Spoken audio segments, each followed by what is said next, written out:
if gas prices are part of what's driving this consumer price index increase and inflation and the things that the powers that be are quite concerned about, okay, well, maybe we don't need to be dependent on oil to the degree that we are. I love when your cat makes an appearance.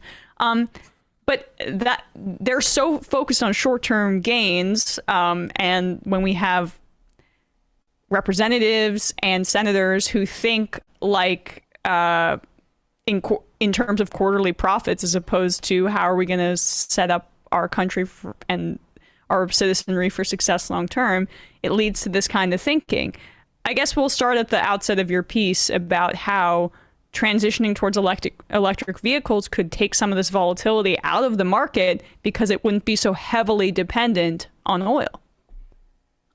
Yeah, it is a very obvious point, but you think about it, when you got to fill up at the pump, you depend on whatever the price of oil happens to be, and the price of transporting it from wherever it came from, and any relevant taxes and so forth. And that, just as everyone knows, it tends to gyrate wildly, just depending on the market conditions, whether they happen to have invented some kind of, fracking technology, like that's a relatively recent. And if you are using electricity is generally produced by a whole bunch of different sources. It does vary in price, but usually not by as much as oil does. And you can produce it often if you're, if you're a homeowner, you can produce it by yourself. I have solar panels on my house. I produce more electricity than I use, actually. So I don't pay anything for electricity anymore, just a grid access fee. And, if most people, not true of everyone, the government will give you a tax credit, 26% of the cost of installation. And so if you move to this is not to defend this as like the best possible future, but if you were to just take gas out of the equation, and say, okay, if you have a car, you've got an electric car, and that's just how we get around now. This is, it's all, we've got all our charging stations figured out and all that stuff. Then yeah, no more worries about gas prices, and no more of the sort of broader political aspects of that, and how worries over gas prices lend political heft to these calls that we've been talking about from business owners to strangle the economy, throw people out of work, reduce incomes, and therefore reduce the price of gas. Yeah, I mean,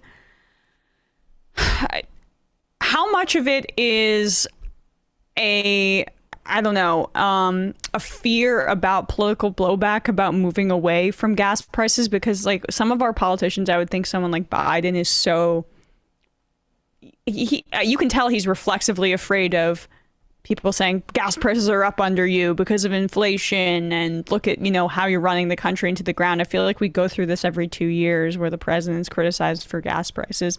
No one makes the consideration, all right, how about I disengage from this in a way that also would work for me politically? Yeah, people tend to think for some reason that the president has a big button or a big lever on his desk that just set the gas price, up or down, just pull on that lever.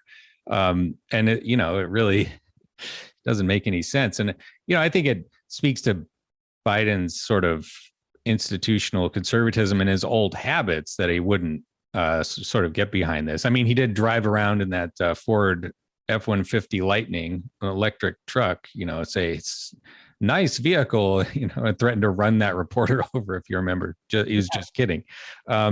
But yeah, I mean, it's a lack of vision, and it's not even in just the United States. The New York Times recently had an article about how there's like a gas shortage in a natural gas shortage rather in Europe, and that's causing higher electricity prices. And a lot of people are backing off of climate policy. They're saying, "Oh no, we can't do renewables because gas prices are going up, and it was just somebody from Spain who was like, hang on, that makes no sense at all. If gas prices are screwing us over, why don't we get rid of the gas and just go to totally carbon-free power, and we don't have to worry about this stuff ever again.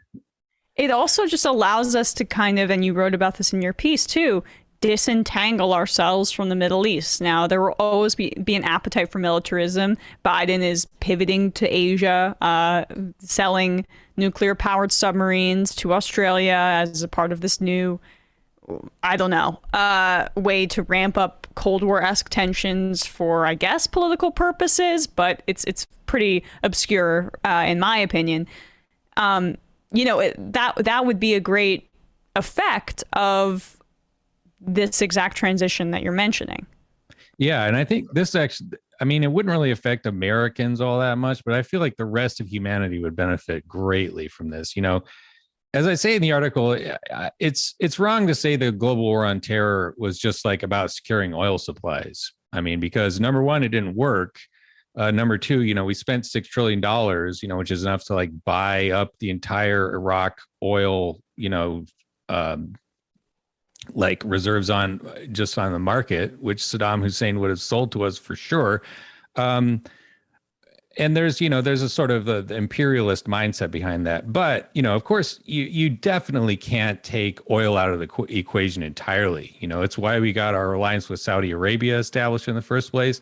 It's why we toppled Mohammed Mossadegh in Iran in 1953. That was explicitly about preventing Iran from nationalizing the British oil company there. When the Bush administration invaded Iraq, the first thing they jumped to control was the oil ministry. They could see, you could see the bias that influenced that, and you also see it in the amount of attention that we pay to like Venezuela and Russia. And that's definitely a source of conflict there. The fact that these regimes that are hostile to America get to make a ton of money by selling oil on the market. So yeah, if we were to just like, again, as you say, it wouldn't defeat the blob entirely. We would still have this huge pressure to like gin up conflict with somebody so that Raytheon can sell missiles that don't work, or that whoever can build aircraft carriers that don't work, or F-35 fighter jets that don't work. But I do think it would really knock one of the big props of some of the worst imperialist abuses, and it just like stomping all over the Middle East for 20, 30 years to, nobody's benefit at all.